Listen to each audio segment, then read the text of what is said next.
Just a quick note before we begin. Our content is for informational and educational purposes only and should not be taken as medical advice. Always good to keep that in mind. Oh, Right. definitely.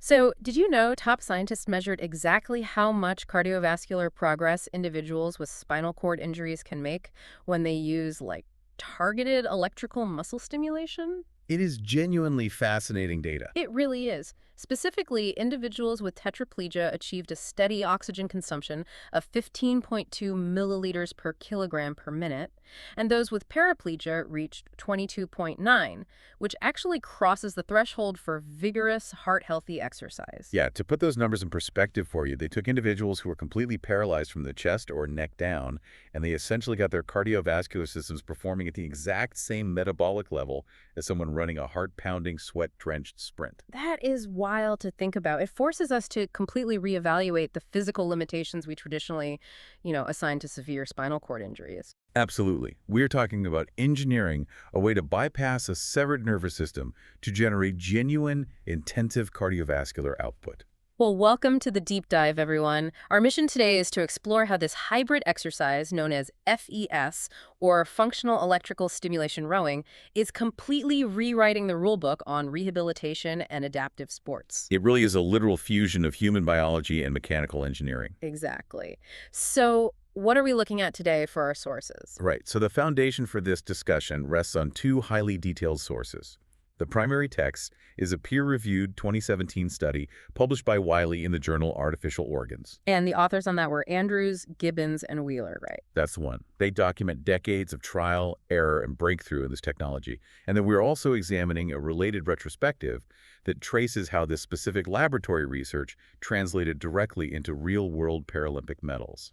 Which is such a cool trajectory. But, to understand why scientists spent decades trying to shock paralyzed muscles into rowing a boat, we first have to look at the daily, invisible reality of living with a spinal cord injury, or SCI. Yeah, that context is crucial here. Because when most people hear the word paralysis, you probably picture a wheelchair and just a loss of mobility. Right, which makes sense. But the inability to walk is really just the surface level issue, isn't it? Yeah. The true crisis is what happens to the internal ecosystem of the body when movement just stops. It is. The paralysis triggers a massive cascade of secondary, really life-threatening conditions. Yeah. I mean, the human body evolved to be in constant motion. Right. So when you remove the ability to recruit the largest muscle groups in the body, the legs, the glutes, the core, the cardiovascular system just begins to deteriorate. Because it's not being pushed anymore. Exactly. Cardiovascular disease has actually emerged as a leading cause of mortality for permanent wheelchair users, Yeah. affecting 30 to 40% of people with chronic SCI. Wow, 30 to 40%. And because those massive muscles in the lower body are no longer burning calories at a normal rate, the metabolic system crashes right alongside the heart, right? It does. The data shows over 80% of people with chronic SCI suffer from increased weight, obesity, or type 2 diabetes. 80%. That is staggering. It's a huge issue. The body is essentially starving for intense physical exertion, but the connection to the muscles that would normally provide that exertion is severed. And it doesn't just stop at the heart and the metabolism. It affects the skeletal system just as severely, doesn't it? Oh, absolutely. It leads to a condition known as SCI-induced osteoporosis. And the sheer speed of this bone loss is unique to spinal cord injuries. Yeah, I was looking at the numbers in the study, and they are terrifying. They note that the loss of bone mineral content can approach 4% per month in trabecular bone and 2% per month in cortical bone. Which is incredibly rapid.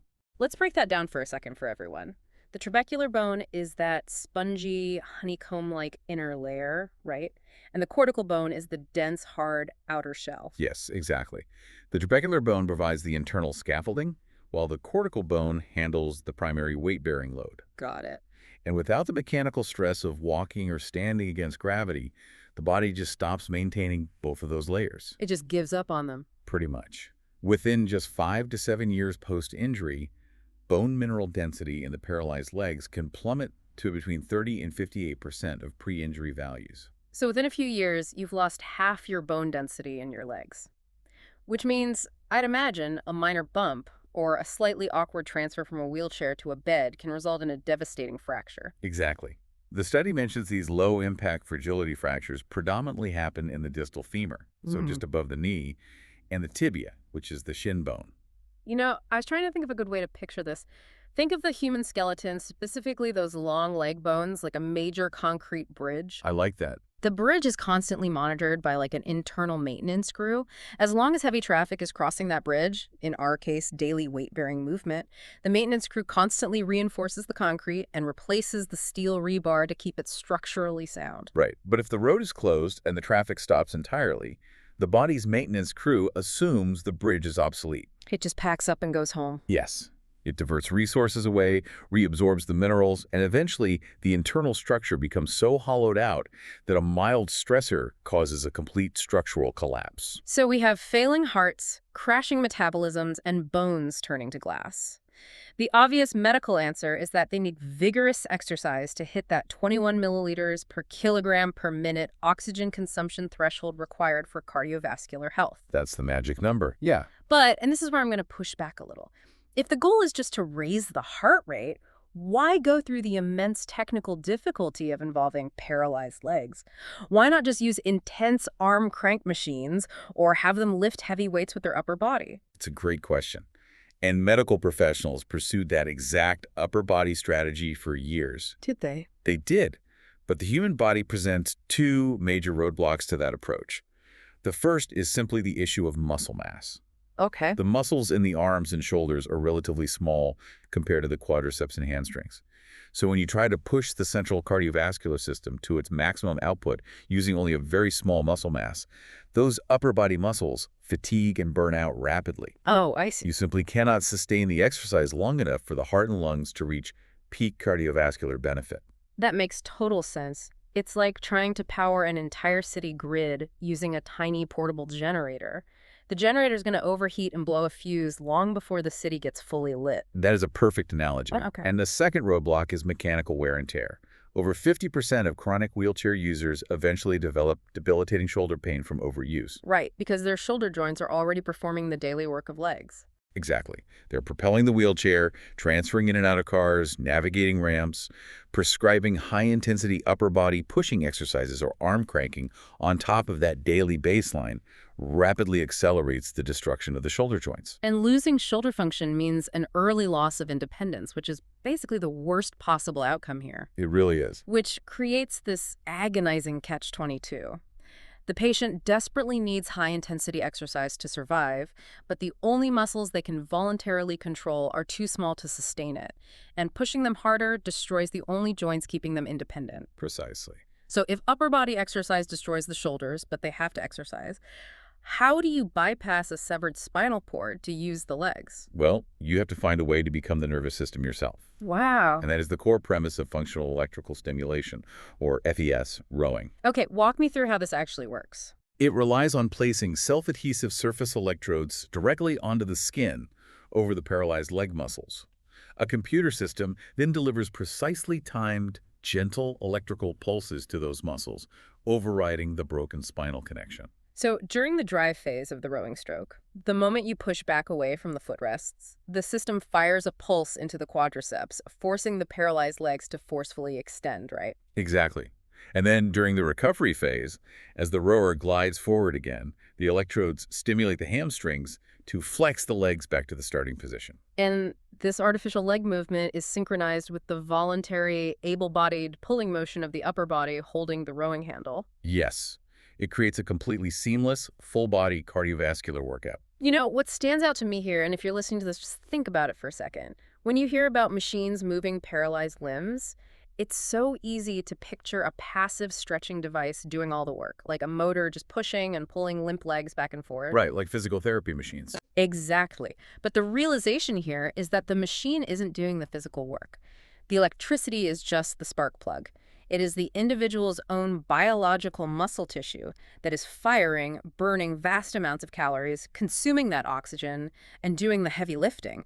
They are exercising their own body. That is exactly right. Yeah. And the physical forces they are generating internally are massive. Oh, really? How massive? The researchers measured that this FES-induced leg movement imposes mechanical forces of over 1.5 times the user's total body weight directly onto the leg bones. Oh, wow. Which brings the heavy traffic right back onto the bridge. It does. And that ties into something called the mechanistat theory. The mechanistat theory. Yeah, it was proposed in the 1960s. It outlines how bones possess genetically determined stress thresholds. Okay. The bone tissue is filled with microscopic cells called osteocytes, which are entombed inside the hard matrix. When the bone bends microscopically under a heavy load like the repetitive push of a rowing stroke at 1.5 times bodyweight fluid squishes through tiny canals in the bone. Wait, so the osteocytes actually feel that fluid moving past them? They do. They detect that microscopic fluid flow. It acts as a mechanical sensor. That is incredible. The osteocytes then send chemical signals to other cells, basically calling in the maintenance crew we talked about earlier to lay down new calcium and reinforce the structure. So the body starts rebuilding itself again. Yes.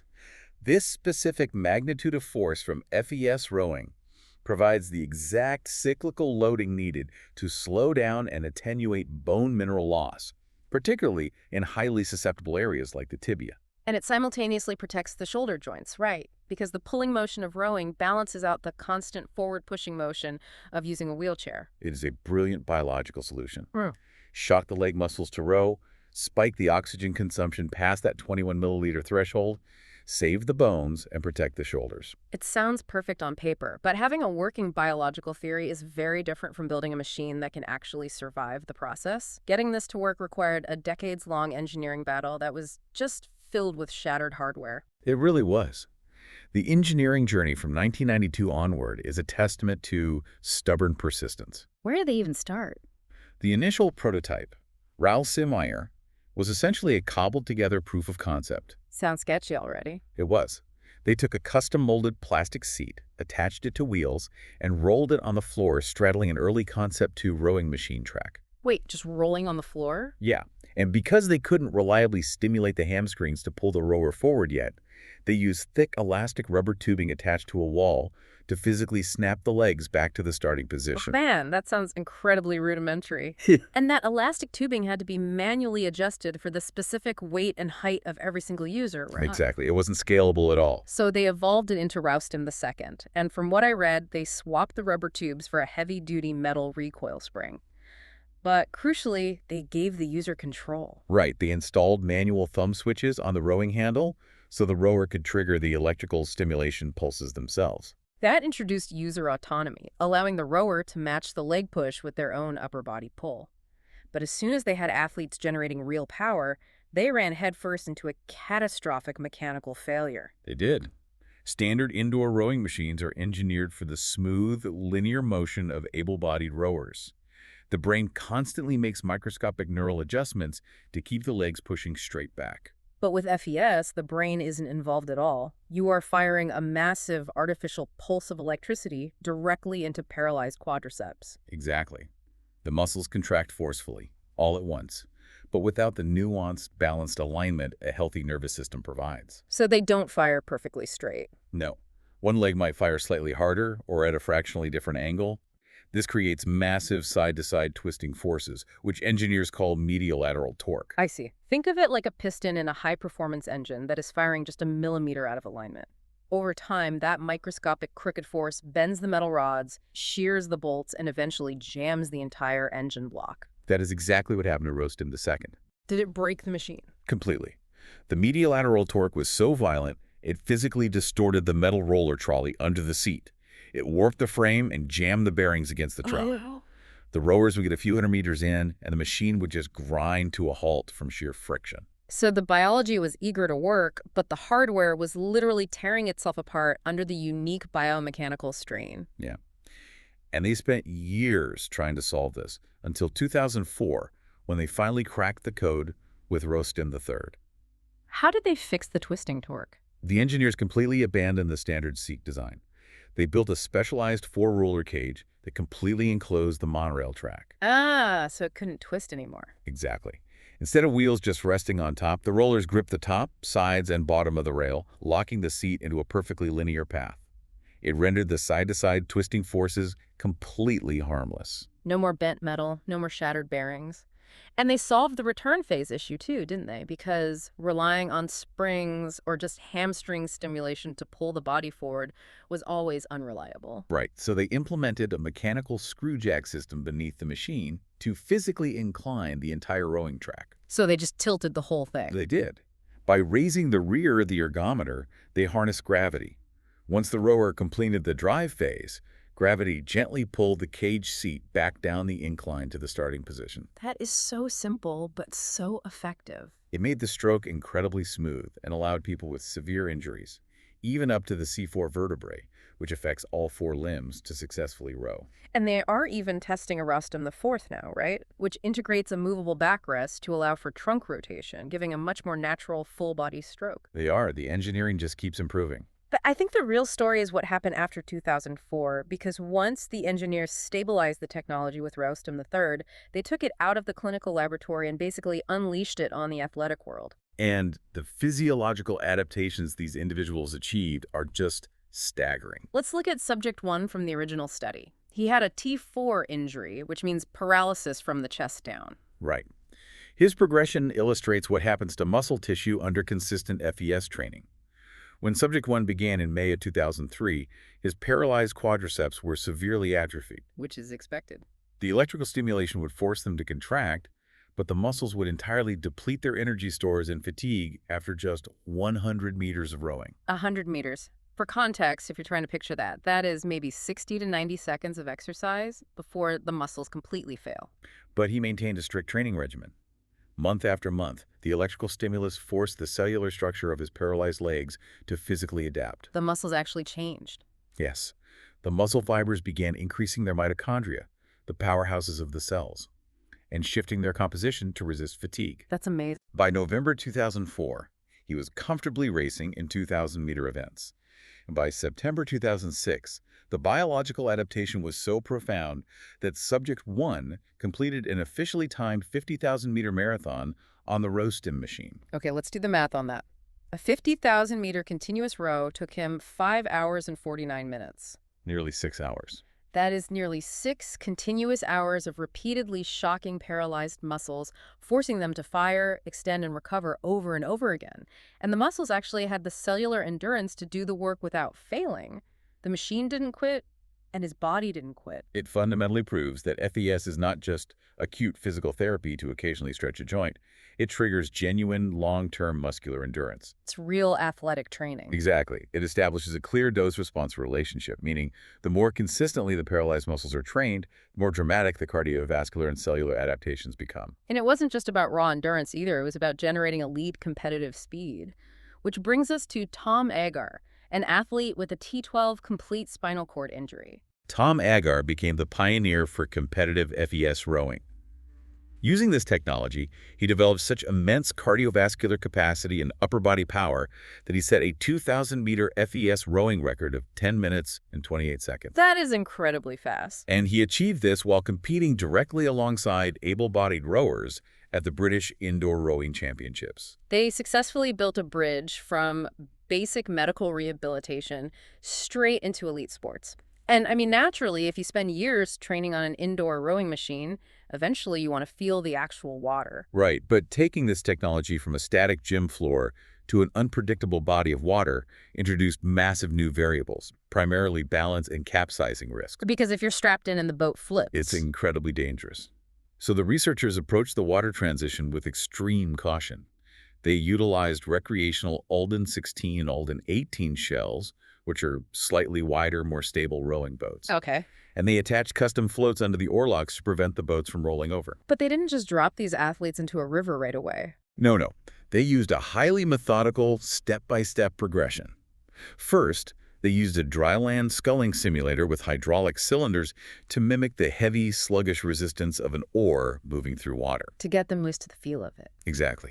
Then they transported the athletes to the London Regatta Centre, which houses a massive turbine-powered indoor rowing tank. I've seen videos of those tanks. They're intense. They really are.